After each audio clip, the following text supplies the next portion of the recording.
let's talk about board games. We tend to do that a bit on this show, but if you're anything like me, you've probably come across a couple of terms that you're not 100% on top of exactly what they mean. So today I'm going to go over a couple of major genres in gaming and demystify what those terms actually mean, and hopefully maybe even give some recommendations as well. Starting with deck builders. Deck builders are card-based games, which players start with a basic deck of 10 or so cards of really basic cards that don't really do very much. They're just there to get you started, but throughout the game, you're able to buy new cards to add to your deck. You'll play through your deck, you run out of cards, you'll shuffle your discard into your new deck along with all the fancy new cards, and you'll repeat that process as the game goes on, with your deck building and building and building as you start to lean into a particular strategy or a particular idea. And you end up with this process where the game exponentially grows in complexity to you, and something that's really satisfying and really finely tuned. The most classic example of a deck builder in its purest deck building form is the granddaddy Dominion. Highly recommend it. We also recommend, if you like the genre, to try Dune Imperium, Clank, the Star Wars deck building game, as well as Torrents of Underdark are all excellent deck builders.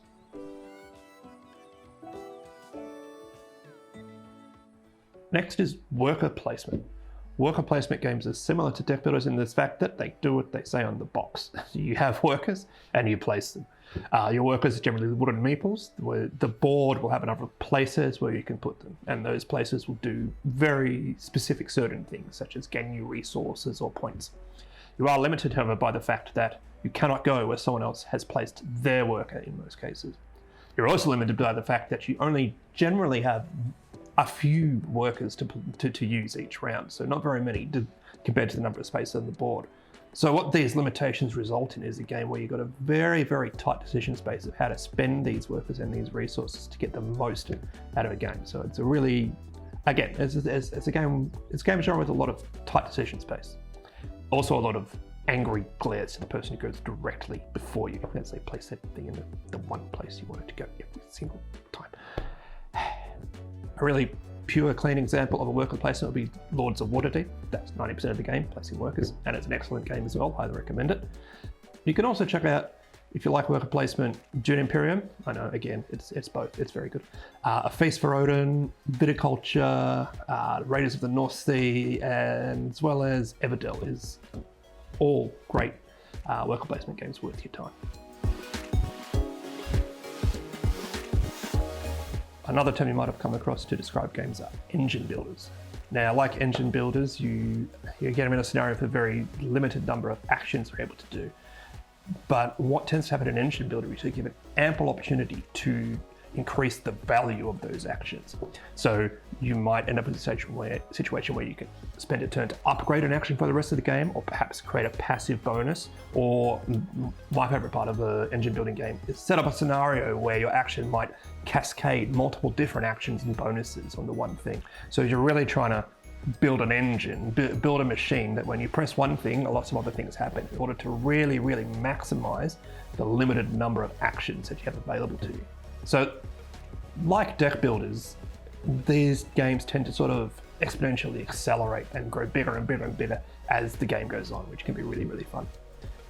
A classic example of an engine builder that you probably heard of and played is Wingspan. Wingspan's a great engine building game.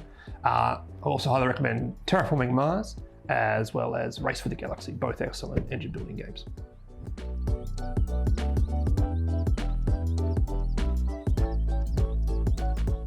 Another term you've probably heard thrown around in board games is Eurogames. Now, like the others on the list, this one's a little harder to figure out what it does from the name alone, other than, yeah, they do often come from Europe.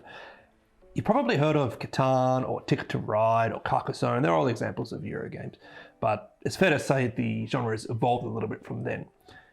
Generally, the defining feature of a Eurogame is it's a number cruncher. It'll give you lots of different scoring tracks, different resources, lots of different economies to build, and give you a bunch of options in order to sort of crunch these stats together.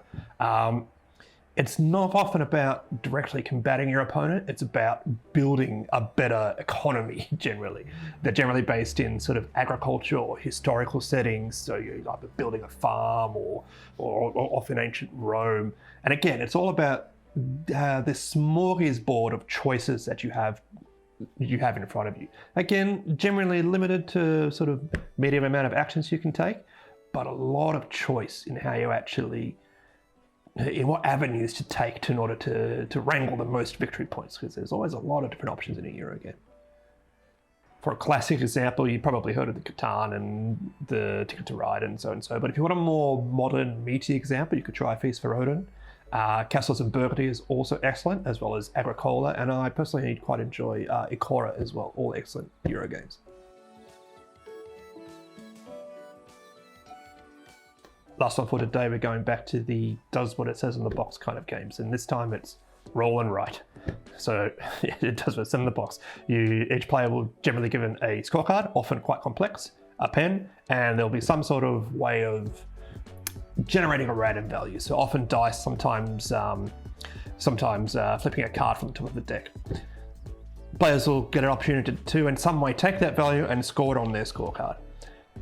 It's Yahtzee. Like Yahtzee is the spoilers. Yahtzee is the classic roll and write. You get the score, you put it on your scorecard. But don't yawn just yet, because more modern, better examples of roll and write. So you get the scorecard is significantly more complex. The theme is more interesting, and you end up with this really intricate puzzle of where and how and when to score particular things. In that sense, it actually often overlaps with engine builders, where you find where if you score things just right in just the right way, all you need to do is flip a certain value or a certain one of three values, and all of a sudden you get a cascading effect where you get a whole bunch of points going together to put into to really accelerate your score. It is one of those genres where it's not particularly interactive, but it can be a really interesting and satisfying puzzle to really maximize. Again, the most classic example is it's Yahtzee. You can't get any more straightforward than that. You roll, you're right. That's the game. But if you want something more interesting and a lot more highly recommended, then can't go past Three Sisters. All the roll and writes by that developer are just fantastic. But Three Sisters is an excellent roll and write. You could also look at Hadrian's Wall, is fantastic, especially for a solo experience. There's Voyagers, which is an excellent print and play one as well. And we've tried Welcome To as well, which is an excellent one based on a city street that uses cards instead of dice. That's all for the day. Obviously, there's heaps more, but hopefully that helps to start clarifying some of the terms that get thrown around, not only in this show, but across the hobby. And for those of you who are already into it, hopefully the recommendations put a little something on your shopping list. You're welcome.